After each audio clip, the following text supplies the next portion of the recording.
Good evening, dear students. I hope you can hear me. If yes, just let me know, because I'm going to start the class.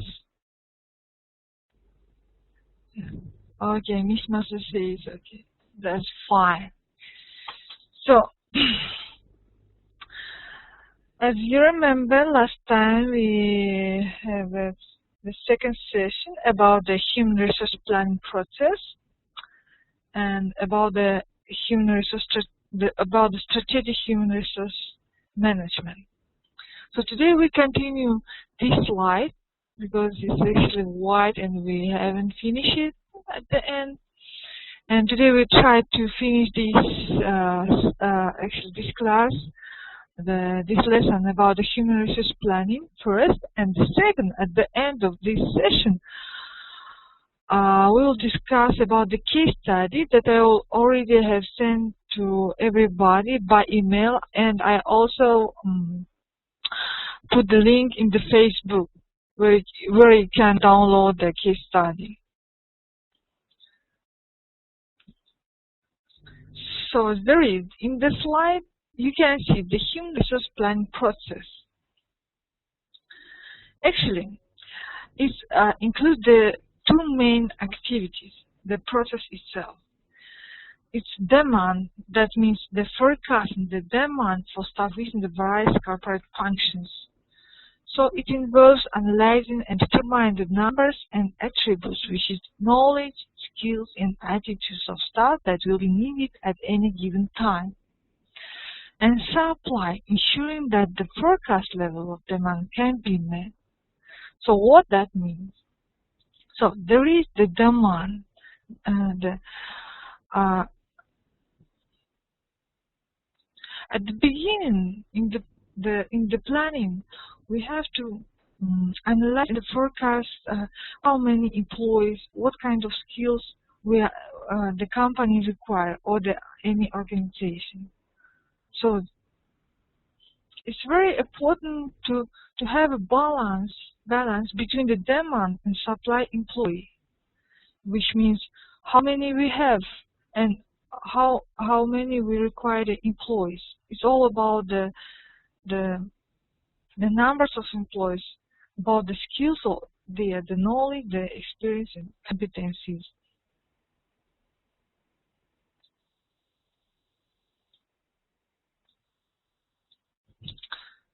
So, at the next slide, I will explain to you why the balance between the demand and supply employee is very important in the planning process.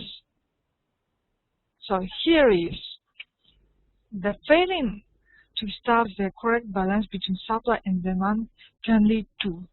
So if we have a disbalance between the demand staff and supply staff, we will have the two varieties: shortage of staff or the skills, or the surplus of staff. Here is the shortage of staff, which means is the company is not able to meet the production and sales targets. Idle machinery or stock profit will be reduced. And surplus of staff, which means the company will pay the highest salary to the staff and will have the wages of costs. However, before the forecast the demand and supply of human resource, there must be an analysis of the existing workforce. So I will just explain to you this slide. So if we have a shortage of skills, which means we have a less number of employees that the company is required. So here the company must maybe outsource the workforce or utilize the existing workforce. And when we have surplus, which means maybe company will talk about the cutting staff or about some other activities which company will use. About all the estimates we will discuss later in this topic. So let's move So here is the forecasted future human resource needs. So as I told you, any organization or a company must forecast about 5 years ahead about the HR planning. So, of course, first we analyze and forecast the organization itself and what kind of behavior and culture is exist in the company. I say organization or company when we discuss about all these topics. You don't mind about the term that I use. It could be organization or company or any kind of firm. So you don't mind about when I say organization or company. So, and we also, of course, we forecast the employee numbers and skills that the company is required. And then the HR manager use different methods to forecast. The methods could be the objective methods or subjective methods. For example, the objective method, as you can see in the slide, that is most of the statistical methods. Is calculated by, for example, forecast the new project sales and how many new or how much in project sales we need, and it's from this we will let the number of employees. Or for example, subjective methods. It's most of used in the business organization, the managerial judgment, which means like the top management will calculate the number of employees that need a company by their own opinion, based on their own opinion or experience. So, or based on the corporate plans, in the combination of these three. So here is the objective methods as statistical or work study are most used in for example, in manufacturing companies or service companies. But subjective methods could be used in the business or trading company. Actually, it depends on company HR manager, what kind of method he or she will prefer. For example, the managerial judgment method, how it runs. For example, the group of managers anonymously and independently answer the questions about the human resource demand. They will discuss about how many people they need, what kind of skills, what kind of skills and experience and knowledge. And in compilation of the answers is fed back to each individual, and the process is repeated until the answers is covered. So, let's move to the next one. So, here is the range of methods to change the employee utilization. As I told you, if the company has shortage of skills, surplus of the staff, they will utilize the employee by this kind of methods. For example, introducing the new materials or equipment, particularly new technology, introducing the changes in work organization, such as quality circles, which means autonomous work groups, the job rotation, high performance teams, which is also could be job enlargement, participation, job enrichment,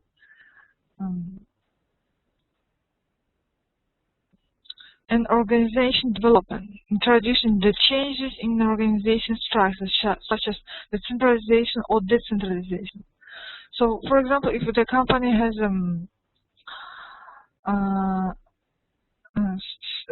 shortage of the staff, which means less staff that they need, and company try to centralize its all departments in one, and it will also increase the efficiency of each employee and that will lead to the balance between the demand and supply. So what else? In traditional productivity schemes, bonus schemes, or other incentive schemes, encouraging the great staff flexibility and work interchangeability, and altering the times and periods of work, training and appraisal of staff. The training and appraisal of staff, this method is when we have a surplus of the staff. We have a more, for example, if your company has more staff that they need, of course they have to cut the staff. So to cut, they need the reasonable activity to hold all the cutting. So they use the training and appraisal of staff, and they do exam and staff and test for the staff. If some of them couldn't let this kind of exam or test, they fail, for example, and company will quit that employee. This is why training and appraisal of staff is using in the surplus of the employee. So also what else? The development manager and use of performance management. Yeah. So I hope you understand these methods of the utilization of employees, when it's going to use, when it's surplus of the staff we have, or shortage of the staff. Shortage, which is more employees. I mean, in the numbers of employees we have more than we need. The surplus, and shortage when we have less than a company or organization require. So I hope you understand this slide. So next, move to the next one. So here is analyzing the current situation and projection forward. It is in this area that more choice of techniques is available, and the procedures include the use of questionnaires to staff, interviews with staff, and managerial judgment. The focus groups are increasingly popular in taking here is, and for example, let's say that 20 representative staff from each department to discuss their views of the strengths and weaknesses of their organization and what can be done to improve. So company used in the analyzing that kind of method, and also this approach can be used to provide the information. For example, if you can see the focus group technique is used to provide the information on what? On the motivation of employees, on the job satisfaction, and the way that people are managed, the organization culture, attitude to minority groups and equality of opportunity, the commitment to the organization reason for this, the clarity of business objectives, the goal focus on other behavior, the organization issues and problems, and what can be done to improve and organization plans to build on. So here is what this slide says about, just in few simple words. So when we analyze the current situation in the company, we analyze the existing staff. The most of technique that is used is this focus group technique of the, for example, top management. They will sit at the round table and discuss about what kind of motivation they have to motivate the employees, what kind of organization culture they have, and that they need changes or not, or what can be done to improve, and so on. This is just examples of the methods, the examples of the topic that discussed by the top management when they analyze the current situation in the company about the staff. So, and also the forecasting employee supply is concerned with predicting how the current supply of employees will change, primarily how many will leave, be internally promoted or transferred. And these changes are forecast by analyzing what has happened in the past in terms of staff retention or movement, and projecting this into the future to see what would happen in the same trends if the trends continue. And also, if we talk about the behavioral aspects, the behavioral aspects are also important, such as investigating the reason why staff leave. Of course, the HR top manager, they will investigate why they have a high turnover of the staff, why staff leave. The criteria that affect the promotion and the transfers and changes in working condition in HR policy.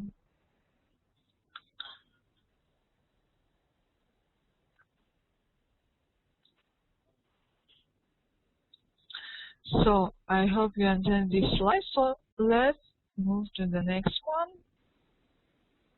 So here is the current and projected employee numbers and skills. So here is to gain an overview of current supply, the following factors may be analyzed either singular or in combination. Of course, we analyze the number of employees classified by function, the department, occupation, job title, skills, qualification, the training, the age, the length of service, the performance appraisal results. And analysis fall broadly into two categories. This is analysis of the staff leaving and the analysis of internal movements. So when we analyze the current existing staff, we have to analyze the staff leaving, what is staff leaving, why and how many, what kind of staff and why they leaving. And we analyze the internal movements. With internal movement, that means when any employee move from one department, for example, from marketing to sales, or either from sales to finance, also could be like this. Why they move? What kind of factor that affected this employee? So all about these movements, the leavings, the HR manager have to analyze.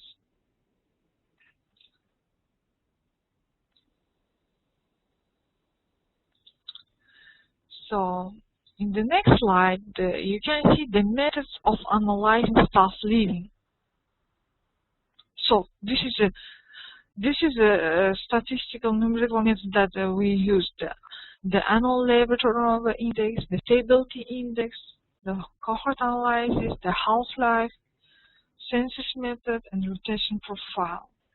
Actually, all these methods calculated by the special HR employer, which has the mathematics skills, and all these methods have a special formula.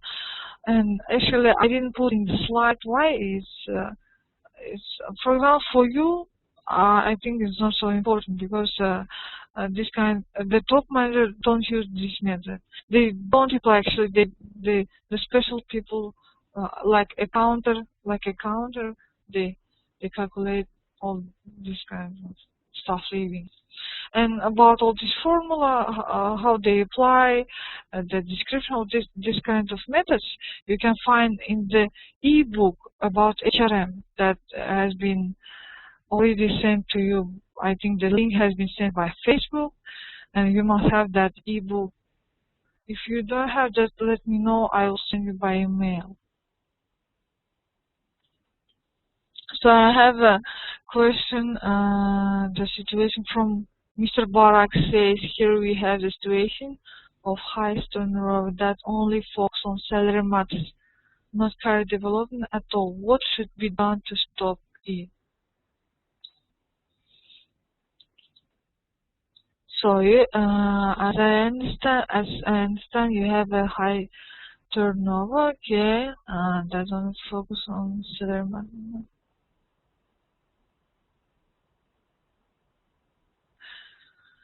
No, actually, the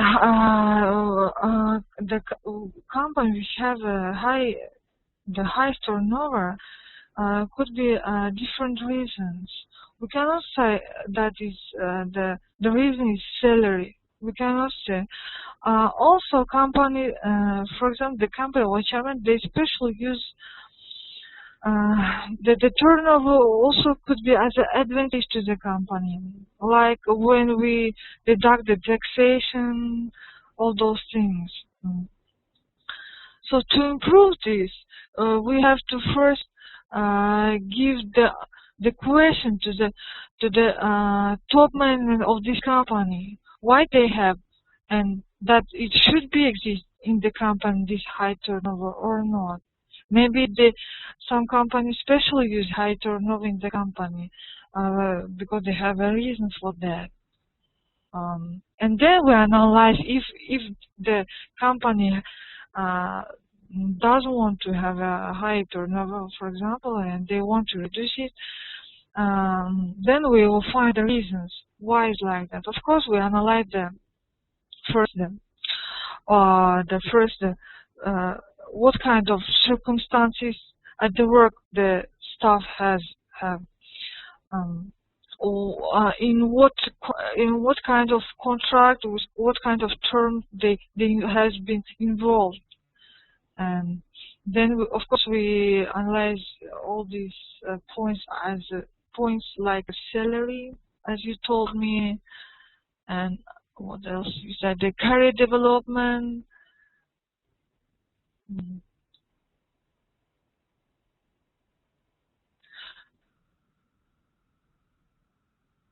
And what else? Okay, and just reading your answers. So increased from Aziza, Mr. Aziz says increase the salary scale. No, actually, the salary scale could be normal. Because first we analyze the existing salary scale and compare with the other companies. If it's same like normal, it means that it couldn't be the reason for turnover. We have to see other factors which is exist in the company. What kind of internal factors?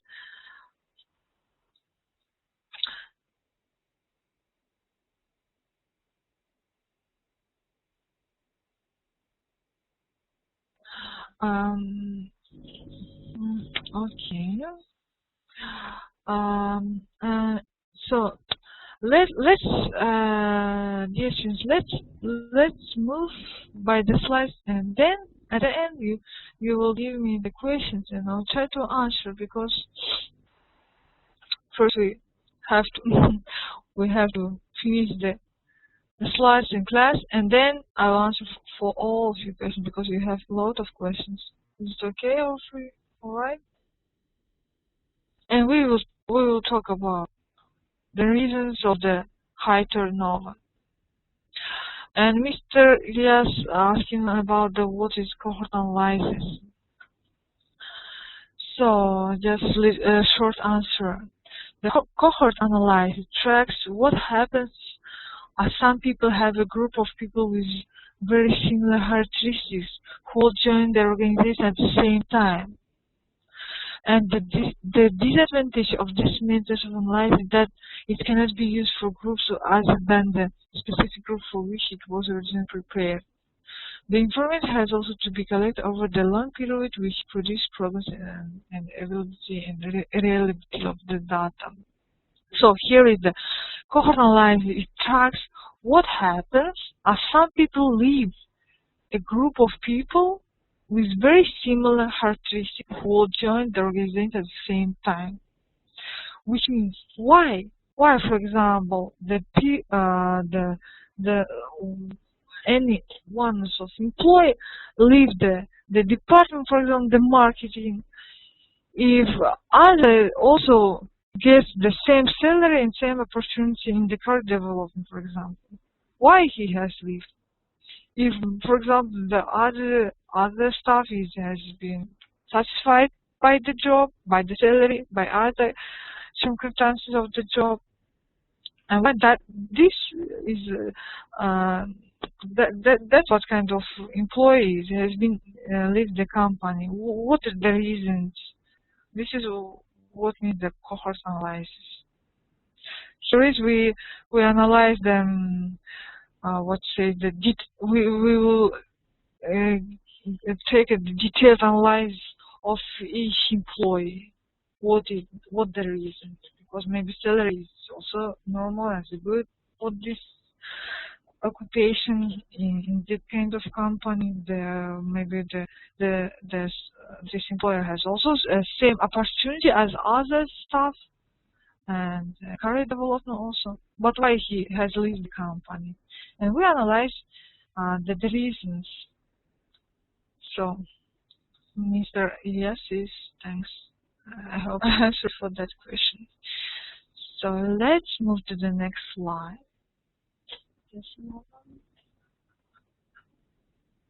The next slide. Here is the analyzing internal movements. This is very actually interesting. Movement patterns. To analyze the internal movements, we use the stocks and flows analysis, which is describe the numbers moving between positions and in and out of the organization over any period can be displayed. So, HR manager or top manager, they analyze why, for example, you or any employee moved from the marketing department to sales. What the reasons? Maybe what the reasons has been led. If he has the same salary either in marketing or sales, maybe the employee has changed his mind, or the job is not more interesting anymore in the marketing, and he wants to try in the sales department. So this is a stock and flows analysis we use in the internal movements, and also the individual succession analysis. So originally the process was an informal approach to promotion with a short-term focus on who would be able to replace the senior people if they left suddenly, and so that disruption and dislocation were minimized. I think it also happens in your company when the company has a vacancy, or somebody has been left already, and you have a vacancy, and who can close this vacancy from the existing internal staff. So, and from this aspect, the top manager of this kind of department for the marketing is analyzed. Who is able and who is the best to move for this empty position. Maybe from the lower level, the normal specialists from the lower level, or maybe they would vacant the staff from the other departments or other regions. If it's a company, we talk about globalization. If the company worldwide, so also could be the movement and the succession between the regions between the regions, or countries, or cities also. And when we talk about the internal succession analysis, the such analysis actually have increasingly involved a range of proactive approach to develop succession and talent in general. And say more about this in the next sessions. So in the next sessions, this moment. Okay. So on the hard side, feasibility may center on the situation where the supply forecast is less than the demand forecast. So when we have a disbalance between the supply stuff and the demand stuff, so here is when we have a disbalance. Now we talk about this situation, about the disbalance between the supply and demand. So, and what we can do to close this gap. So, here is when we have a supply forecast is less than the demand forecast. Here is the possibilities are two. Here is you can see utilization of employees by using different employees with higher skills, employing some with insufficient skills and training them immediately, also on the team, the work. And reducing staff turnover. Here is the delay in the retirement and widening the supply pool by including Europe nationals. Actually, why is Europe? Because this slide being prepared by European book. So it could be not European nations, it could be other nations also. And change the company objectives.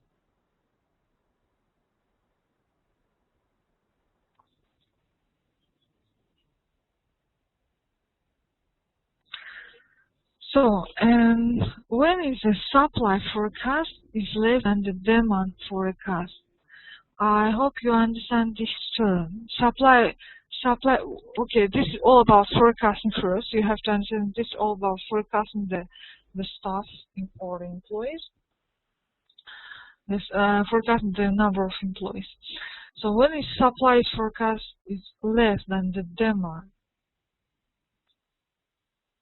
which means more than, we have a more than, we have a, we have a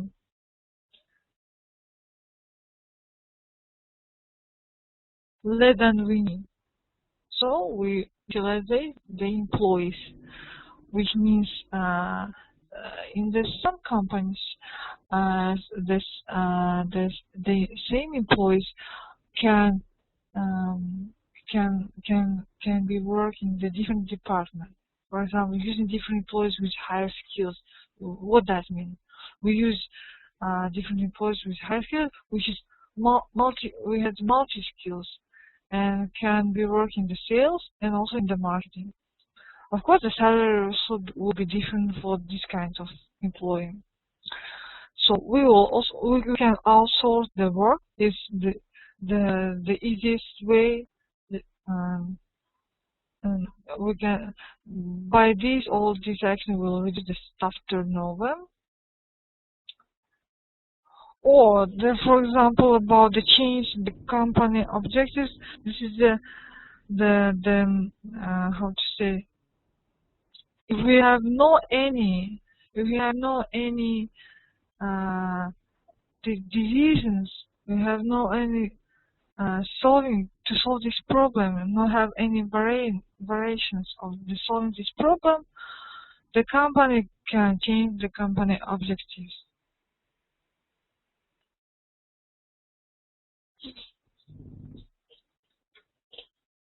So, and the next one, when the demand forecast is less than the internal supply forecast in some areas, well, what action can be done? So, for example, when we have a more number of employees than we need in the future, for example, we will consider and calculate the cost of overemployment of various time spans. We consider the net and cost of losing staff. We consider changing in utilization, work out the visibility and cost of preparing redeployment and so on. And we'll consider whether it is possible for the company to change its objectives.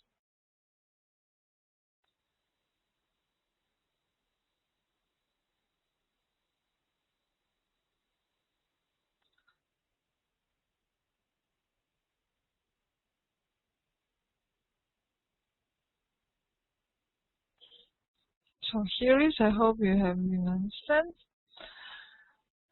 This is all about to balance the demand forecast and supply forecast, to balance how many employees we need and how many employees we have. We have a balance. If we don't have a balance, which is this balance, of course we will have a high turnover maybe. The reasons could be also, or we have a shortage of the skills, and we have the company has to outsource or to outsource the staff, or what else? What to do? Or train, or give an opportunity for training and development. Then the staff can be more mobilized and can close this gap and can cover other kind of activities, different of activities, which is multi-skilling, could be multi-skilling.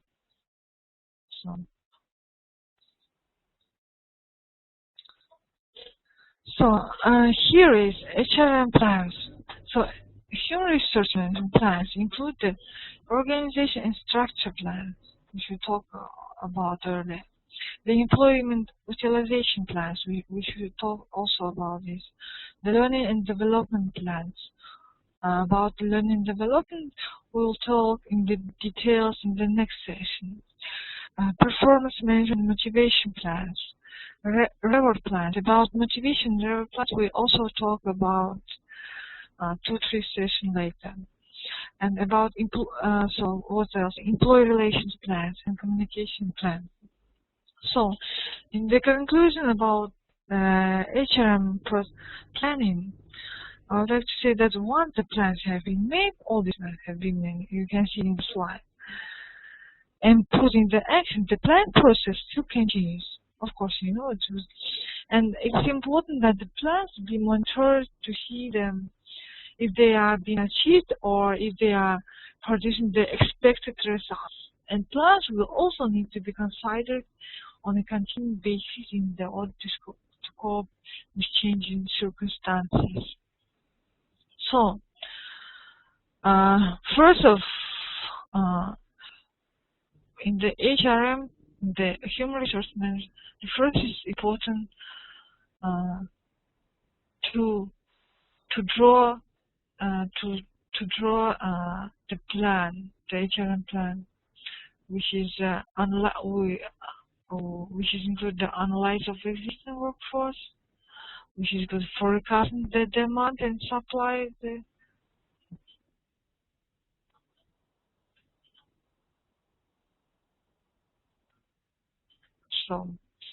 And listen. So here is the conclusion of the session. So alright. So an integrated framework which attempts to cover all aspects of HR planning involves. So HR planning involves, first is analyzing the external environment and business strategy, as I told you already. Analyzing where do we want to be, the forecast the HR requirements. We'll also already talked about the forecasting, the demand and supply stuff. Analyze where we are now. We analyze the existing workforce, the movement patterns. We analyze the internal succession movements. And then we compare the two and form the plans to bridge the gap.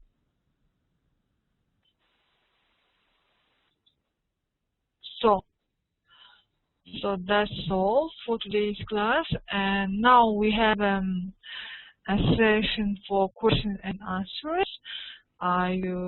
You can answer me. You can ask me, and I will answer to you. And about 10-15 minutes later, we will discuss about the case study that I already give to you. So who have a question for this slide? Please, everybody is here. Okay, thanks.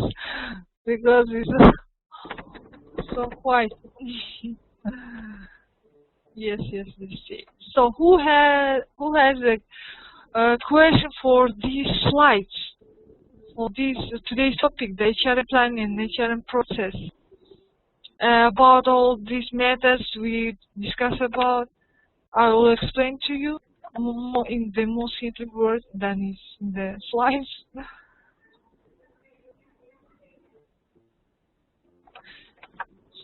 So if nobody has a question, we can move to the case study. What do you think about that? Oh, hands raised. Oh, sorry. Mr. Elias. Yes? Yes, ma'am. Can you come back on the slide which was where we had the cohort analysis? Okay, just a moment.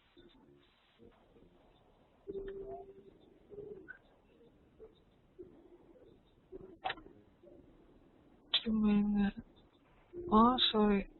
Just a moment. Where is it? Oh, here is the method of analyze the staff leaving. Okay. The cohort analysis. Exactly. Do you mind explaining just a little bit, very briefly, about each of these points? Cohort you already explained, but for example, half-life, census method, retention profile. Okay. Thank you. We'll try to explain to you. Just a moment. So cohort analysis I already explained to you. So move to the next one is the annual labor turnover index. So this is actually the simplest formula for wastage and looks at the number of staff leaving during the year as a percentage of the total number of employees who could have left. So look, yes, ma'am, I will unmute of you. What? Oh no.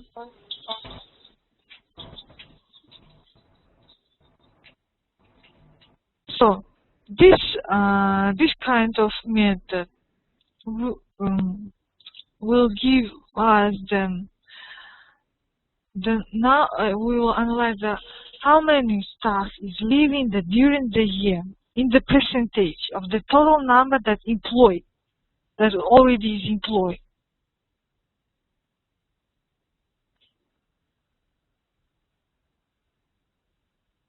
For example, yes, I will give you an example. I hope you can understand by the example. For example,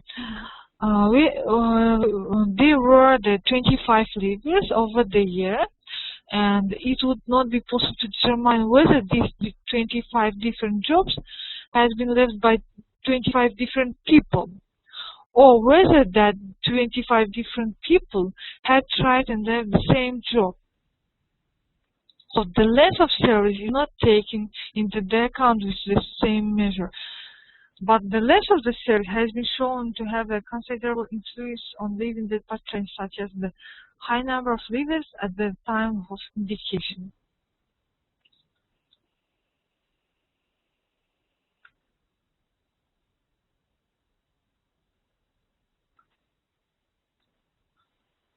So this is the annual labor turnover index. So we will calculate the number of staff is leaving during the year as a percentage of the total number of employed already. How many is leave during the year, and during this year, how many has been employed? And we'll calculate the percentage difference between these kinds of two things. So the next one is the stability index. So the stability is based on the number of staff who could have stayed throughout the period. Usually the staff with the full year salaries are expressed as a percentage of staff imposed 1 year ago. This index, however, ignores the joiners throughout the year and takes little account of length of salaries. So stability index shows to us how many number of staff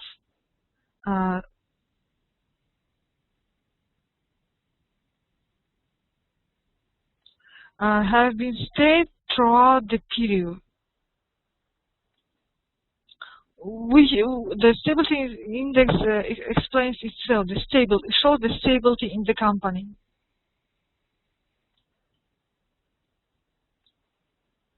How many people the come for example, how many employee company has been employed, and how many from them have been stayed in the company during the year. We just calculate this, the difference.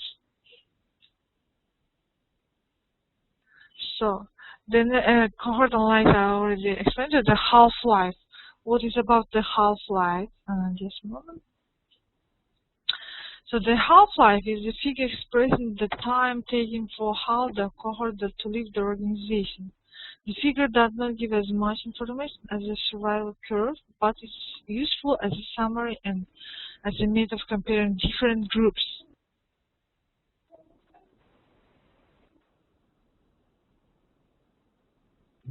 So as I told them, the half-life is the figure which is expressed the time taken for half the cohort to leave the organization.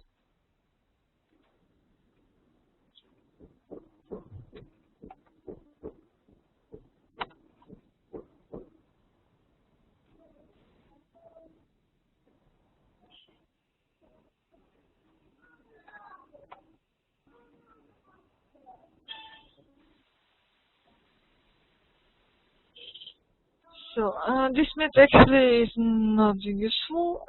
Nobody uses.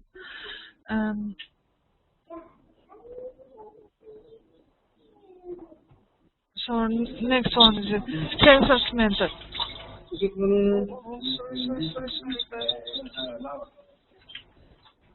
So next one is the Census Method. What is about? The Census Method is an analysis of leavers over the reasonably short period of time.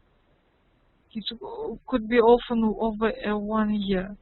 The length of completed series of leavers is summarized by using the histogram. So the Census Method is we analyze the leavers which is already leave the company over the short period. For example, why some of kind of stuff they work at the company only 2-3 months only during the year, or maybe 6-5 months. Why they leave? So we analyze the number of leavers, and at the end, of course, we analyze the reasons. So this is Census Method. So and the rotation profile method, what is about actually? So here is the staff retained. That is, those who remain with the organization are allocated to groups depending on the year they join. The number in each year group is translated into a percentage of the total number of individuals who joined during that year. So the rotation profile shows the number in each year group is translated into a percentage of the total number of individuals who joined during that year.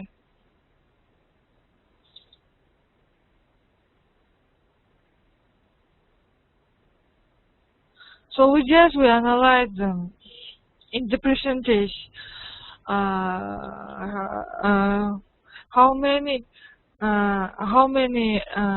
have been leaved during the year? We just compare the individuals to the group. It could be also analyzed by and calculated by department. We can compare also the different departments. How many in the marketing department have been leaved? How many in the sales department have been leaved? How many in the logistics have been leaved? So and we will compare the number and percentage of the leavers. Okay, in that case, so you mean retention method is something like similar, almost like annual labor turnover and half-life kind of? Yes, retention is profile. Here is actually all these methods is behind the stability. It's all similar. The most is useful is annual labor turnover rate index. Actually, here is. And to understand these methods, you you have to see the formula, which is have been used. The formulas you can see in the ebook, because I couldn't actually. I was tried, but I couldn't to display on the slide the formulas. And formula you can see in the ebook. Maybe next time I will show you that formulas.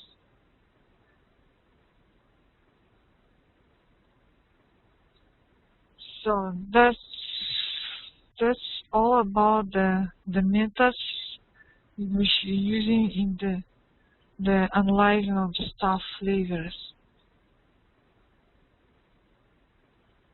So who has questions?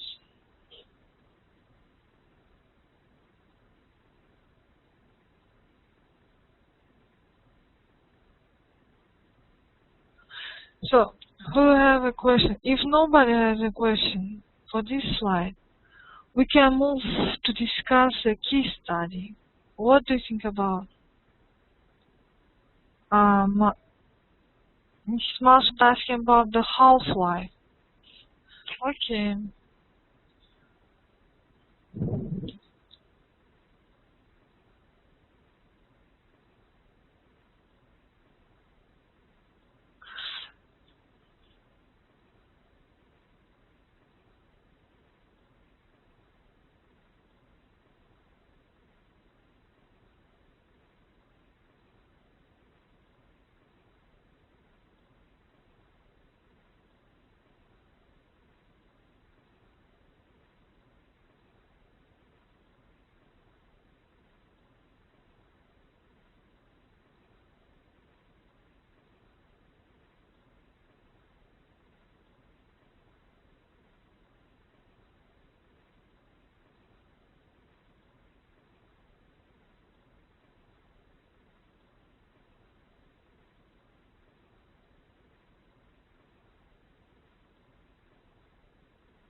Didn't study about these methods, because I just would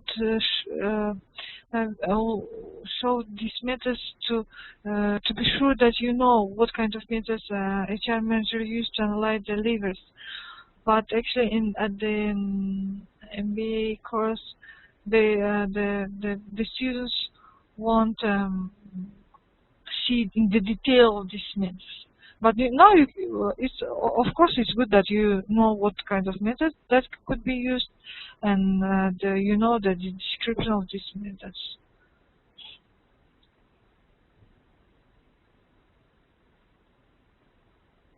So, guys, let's move to the case study that I have been giving, because I would like to that we can discuss about this case, and we have a time for this case study. So we start at 6:20, around 6:20, now 7:20. So we have a half hour. So the case studies are then what is about the meeting business needs through the workforce planning. So actually, in this case study, you can, if you have been read already, or you can read right now. Here is all the term has been used from the slides. Actually, all familiar, will be familiar to you. So and by this case study, you can understand more easily about the HRM planning. So the company is FCO. In the past, you can see this is Foreign and Commonwealth Office. So I will give you around 5 minutes, or is not enough, or 10 minutes. How fast you can read, I don't know, 5 or 10 minutes, and it's alright, yeah, okay, 5 or 10 minutes, and we try to answer for the question at the end of this case study.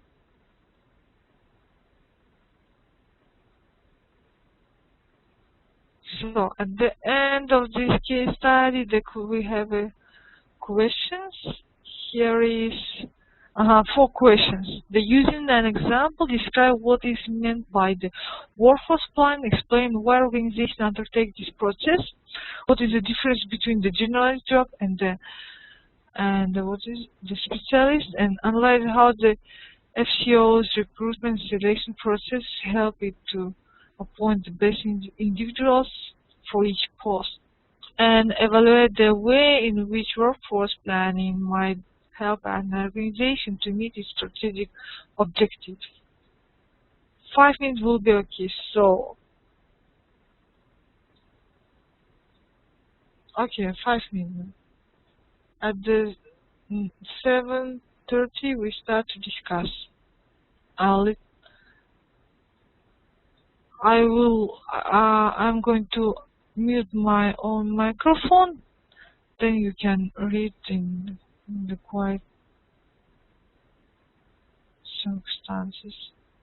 So 5 minutes, then we continue to discuss this topic. Thank you.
Hi, this is back. Mr. Masood asking what does mean the SEO actually is a company name. So at the beginning of the case study, you can see the description. What that means here is you can see the Foreign and Commonwealth Office. It's a government department in the UK. Yes, right, Mr. Elias. This is the Foreign and Commonwealth Office. So I hope you already have finished to read the case study, and all of you already reviewed it. So Mr. Elias has a question. Okay, Mr. Elias. Hello. Actually, it's not a question. I thought that you were asking the question and we need to answer. Oh, okay. If you would like, go ahead. You can answer for the first question. If you're all right with Okay. this. Okay. Let me please see what is the first question. Okay. So you, in an example, describe what is meant by the workforce plan. Explain the why organization undertake this process. Maybe you can explain by your company. Okay, sure. You can Okay. take example.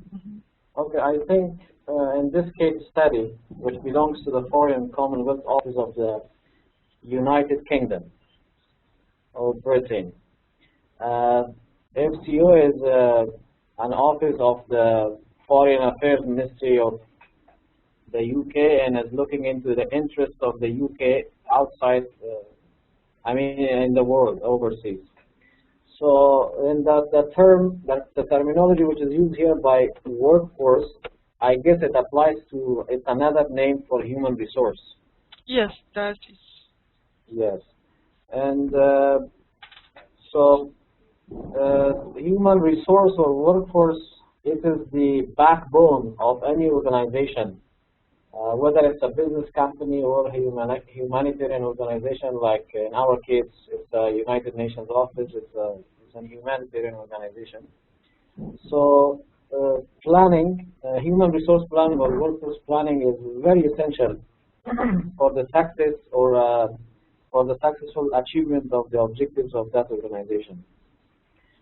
Because with the help of the workforce planning, we can foresee the requirement of the human resource of that organization, and also the present and in the future. What is the requirement now and what will be the requirements in the future? Because we are living in a changing environment, maybe the load of our work changes and we will need new staff.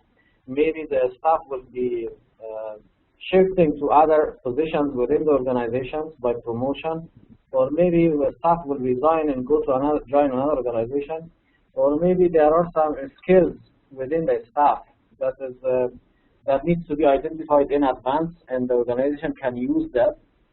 So all of this is it has to be in an organized manner. If it's not organized, that we cannot really be ready for any change that happens. In our case also, this is the same. In the UN office, this is the same, because yes, it starts with the recruitment process. For example, foreseeing how many people are needed to achieve one function or something, and then there is the vacancy announcement, and then the interview, the written test. But here, in the case of FCO, it's a little bit different. It's a group discussion and group analysis. That's, I think, a very good one. So this much I could say. I hope I answered the question. Okay, thanks a lot, Mr. Elias. Thank you. Thank you. So let's hear the Mr. Zalmay. He wants to answer for the second question. Mr. Zalmay. Mr. Zalmay, can you hear me? Mr. Zalmay. Mr. Zalmay, can you hear me? Sorry, Mr. Zalmay can. Okay, he can hear me. So, would you like to answer for the second question? If you would like, or I can hear. Can you speak? If you can't speak, you can just chat to me. Chat to everybody.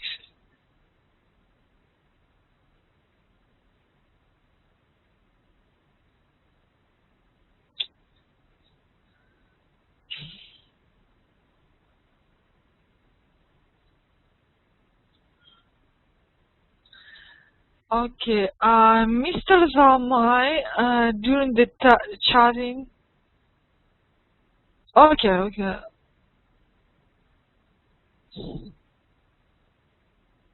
Mr. Zalmay, I can't hear you. Can you check your microphone?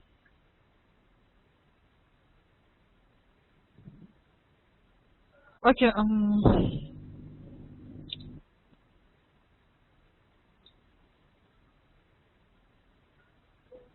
I can see the hand, Mr. Ahmad Jawad. Mr. Jawad, can you hear me? Yes, thank you very much. Can you hear me also? Yes, I can. So would you like to answer for the second question, or you want to add something for the first question? Before going to the second question, I also like to raise some points in relation to the first question, which was about the importance and purpose of human resource, and giving an example. Human resource or workforce planning is very much connected to supply and demand, as it was also highlighted by Mr. Ilyas Qiyasi, and we also talked about it in today's class. So proper planning is very much important in the human resource. In our organization, we more or less have a similar approach to this HCO. The door is open to all the staff for making their way into different functions in order to learn and do different jobs, taking into account their safety and future utilization within the organization, their training and appraisal, performance management, etc., which we talked about in today's class. In the recruitment process, we also do consider to have staff from different backgrounds to ensure diversity. We advertise our jobs via many possible means to ensure wide coverage and inclusion of interested candidates from different backgrounds. So I want to also add that the purpose of workforce planning is to have a skillful staff for the company, and as a result, of course, to foster company's growth and good achievement. That is the main purpose of workforce planning. And I think organization must undertake this process to ensure an advantageous and useful change management also, because we all know that staffing needs in every organization change from time to time due to retirement, resign, promotion, new technology, etc., which was also highlighted in this case study. That is in regard to the first question. I don't know how much I was clear in my explanation. Okay, thank you, Mr. Jawad. So you already finished, yes? Okay, thank you a lot. So let hear the Mr. Sharifi wants to answer. Mr. Sharifi, just a moment, I would like to. Okay. First of all, thank you very much. According to this question, which is mentioned in this case study, it's different in different organization. In generally, In one organization, those people who works for support section, such as administration, they give support for technical components. This is general jobs of support section. But those people who are working for technical components, they are such as economists or engineers. For example, in our project, I'm working for horticulture and livestock project, and this project I'm working actually in operation component, and we give support for horticulture and livestock technical components. And we are working in general jobs, and the people who are working in horticulture and livestock components, they are the technical people. Thank you. Okay, thank you very much.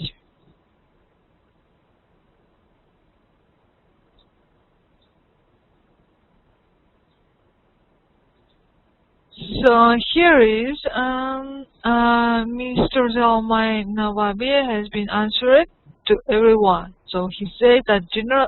Okay, he's asking about generalities. Oh, sorry, this is not the answer for the question. So okay, let's move to the third question. Okay, here is analyze how the FCO's recruitment and selection process help it to appoint the best individuals for each post. Analyze them. So actually, in the case study, also talks about the recruitment and selection process and how this activity has been managed. Who wants to describe or in the more wider words for the third question? Can Mr. Osman? Yes, of course you can answer, Mr. Osman. Mr. Osman, can you hear me?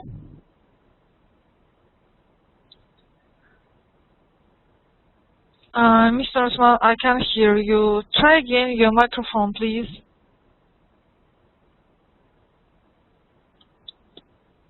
Mr. Osman.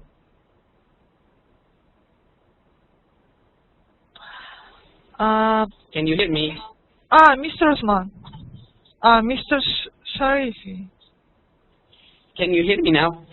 Yes, I can hear you. Okay. Thank you very much for giving me the time in order to describe the selection and recruitment process here, even in the case study and also in general. What I have saw here in the case study, it clearly mentioned that before they were using inappropriate or narrow-minded ways in order to invent good stuff, but they did not accomplish or did not succeed the goal.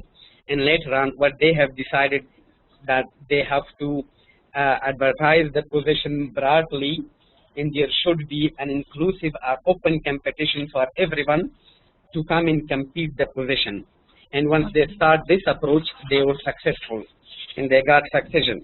The same here in Afghanistan, we are doing that one. For example, whenever a job description has been made or sent to the support company or to the human resource department, they would like to screen those criteria and qualification, and after that they have to advertise the position broadly. I mean, everyone can apply and everyone can participate in the competition set for the organization. So the same mentioned here. Also, they focus on like the separation of the job, like admin and executive assistant in policy, and even they set some criteria for them. For example, they said that the administrative assistants are in a kind of position that everyone can do it, or executive assistant are a bit higher, and then policy level with lots of experience. And so it differs from organization to organization. They also mentioned here in this case studies that the main focus of the FCO was to hire those people who who has degrees or who are interested in international affairs. But regardless of any educational background or community, they were trying to have the competitive people through a competitive process. But the only concern for them was the security requirement, which most often here we can observe and we can see here in embassies, in UN, USAID, in all these places here in Afghanistan. But of course, the criteria of those people were the competencies. They were based on merit basis, and people who were good in education and also in experience and who proved themselves as a good candidate for the position, they were given the priority. Of course, they have mentioned here something about the how to establish job, the criteria, or how to set criteria for the job. I mean, like the position description. So for each position, of course, it is different, and it differs to position. After that one, here in the case study, they say that the selection process has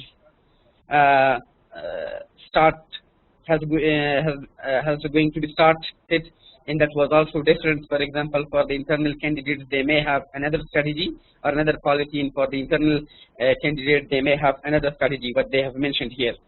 And of course, their aim was to encourage or to attract the capable people to a mechanism or to a well-organized mechanism where they can explore the capability of each candidate for the vacancy or for the positions, for a different position. The same is happening here in our organization, and most often what I have seen from last 10 or 9 years, which I have experienced from different organizations, the same people are doing. They are trying to go through a recruitment process. Each office and each organization has their own added field that they can see that whether they are approaching the right approaches or not. Nothing specially mentioned here, but of course, if we can prolong this discussion into the long discussion, that how do we select from where we screen, and then how can we go to semi-structured, structured, or unstructured interviews on this process. But I don't want to enter into that one. Thank you. Okay, thank you very much, Mr. Osman. So, Mr. Jawad wants at his point. Okay, Mr. Jawad. Thank you very much. Mr. Sharifi actually explained very well the recruitment and selection process that helped FCO, like considering the changing political and economic environment, competencies, job criteria, etc. I just want to point out to one very interesting issue which drew my attention also.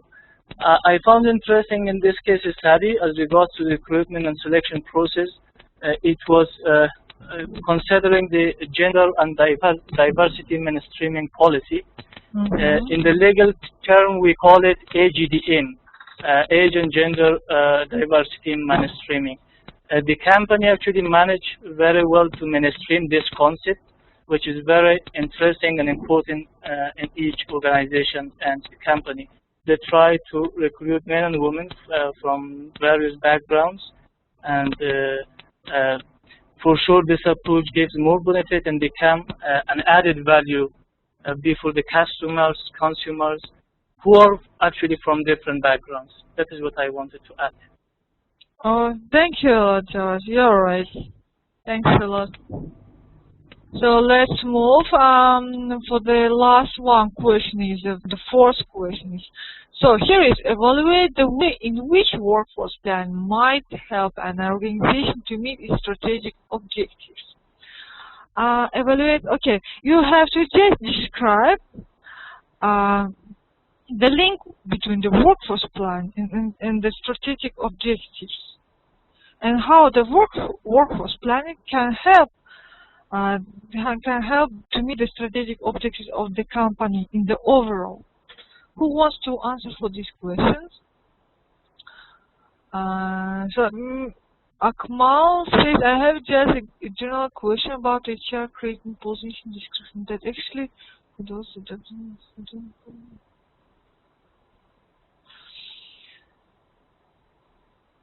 So, Mr. Sharif, he wants to answer for the last question, as I understand. Okay, Mr. Sharifi, let me find you first in the list. First question of Mr. Akmal, if you agree. Yes. Yes. Okay. Okay. General question about chart creating position description. So the creating position is something else. For example, whenever you are trying to work on the structure of the organization, if I am going to work on the structure of organization, it is very simple. I mean, I have to sit with the donors here, or maybe in the private sector, you have to sit with the CEO, and you have to do the survey, you have to produce the inception report, and all those things. And after that, once you finalize the position, so this is creation the position. But now, if you are talking about the description, it is quite different. For example, the person who is very much professional in the administrative section or the human resource section, he cannot develop the position, a technical position, for example, an engineer. So of course, all component heads, for example, if CEO is very much concerned to write the project manager, so he will be the person who has experience in writing or dealing with the position description for that position. So of course, technical people should write, or the component, if I can say, the component should write the description of the position for themselves. If I am going to hire the manager for myself, so I have to write. For example, if I am the operations director, let's the operations manager, or for example, in different areas here, if it is finance, procurement, human resources, IT, those, so I am professional in that one and I can write. But if I am not professional in these, so what we could do that we refer to the director of, for example, horticulture, or to the director of the extension work services, and we seek their help, our livestock director, that okay, can you please write the due or the term of reference for this position. So once we agreed, then of course it will go to the advertisement or to a process to the posting. About the fourth, in the last question, so how the organization can achieve its strategic objectives. So it is very much clear that if you are going toward the goals or the objectives, or even if you can say that if you can break down them through the milestones or benchmark it or all those things. So it is very important that you should have a right planning. It is not only important that we can say that human resource plan. Of course, in the recent world or in the new organization, or if you go to the new management theories, they clearly say that assets are our equipments are not our assets. Our assets are our human capital. Of course, it is because we are talking here on the prospect and in the human resource perspective. So I would rather focus on the human resource here. So our focus will be to have a very trained, capable people. Not only to have them, I mean, if we are hiring them through a very competitive process, then this is not only important, but we have to maintain the staff. We should have a good motivation theories. We should have a good employee relation system, and we should have a very good communication system for all internally, and also we can say that externally. So if we have identified the right people, so of course it will play a crucial role, and we will go toward the strategic goal of the organization. I mean, we will be able to accomplish that one and to gain the goals which were set for us. But it is not, of course, the human capital will play a very crucial role. But here we have like the terms resource identification or resource utilization. That's how to use our resources. It might be human resources, it might be other resources. For example, if I am working in an organization or in a program, if I can say, and we are doing that one. For example, we have more than 20 or 30 projects here in ministry. So what we could do that, we have some of our very capable people here in the organization, here in the projects. we seek their help for their or human capital. For example, we know that who are very good in proposal writing. We know that who are very good only in writing. We know that who are very good in inception studies. We know that who is a very good engineer.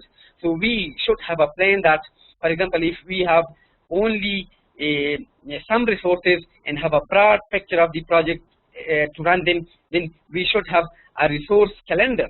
For example, okay, I have the project manager here, and this project manager can help me in all these areas. For example, this can help me in one area, but the calendar, if I can see, it is full for him, so I cannot use him in other projects. So all these things are important, but now I have to come to the conclusions. If we are trying to reach or to meet the strategic goal or the long-term goal of the organization, so it is very good that we should have a very good planning procedure, not only for human capital, but also for other resources. Thank you. Thank you very much, Mr. Sharifi.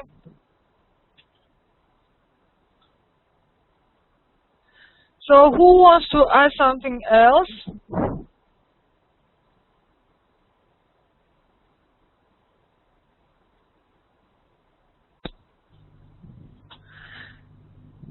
Okay, so I think we already finished. We answered for all 4 questions. It's very good. I'm glad to hear you that you are having participated in the class. That is very good. You are all active. I'm very appreciative for that. I hope you like the class. Next class, I will give you a different case study, more interesting. So we will also discuss about that. And the next session, we will discuss about the resourcing, about the recruitment and selection in the details. So, dear classmates, students, or the classmates, dear students, thank you very much. So hope I will see you in the next session, which will be same time at 6 p.m. by Kabul time in Saturday. I hope it wouldn't change anything. So if you have any question, just email to me. I will answer to you.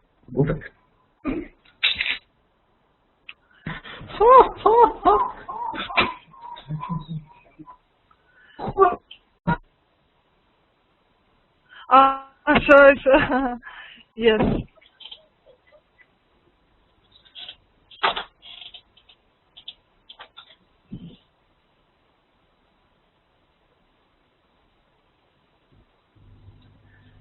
So thanks a lot to everybody. I'm going to finish the recording first.